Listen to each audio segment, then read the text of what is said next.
এখানে কি করবে? দেখো গাছের মিষ্টি কুমড়া জলে ডুবে গেছে, এখন পারতে হবে, কি করার।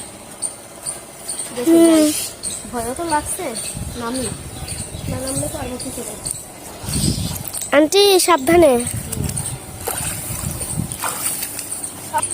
শখের মিষ্টি কুমড়া আর পাকানো হলো না, এখন এটাকে পেরে নিতে হবে। যে পরিমাণে দেখো জল এখানে, এ আর পাকানো যাবে না। অবশেষে পারলাম।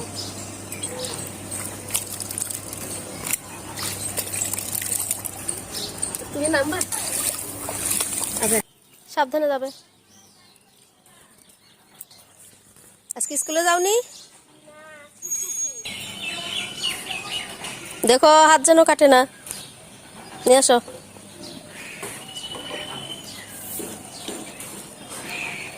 আনন্দ, অনেক আনন্দ। আসো। পড়ে গেল, তুলে নিয়ে আসো। দাও, এটা আমার কাছে দাও, তুমি দুইটা নিয়ে আসো। মিষ্টি কুমড়া নিয়ে আসো।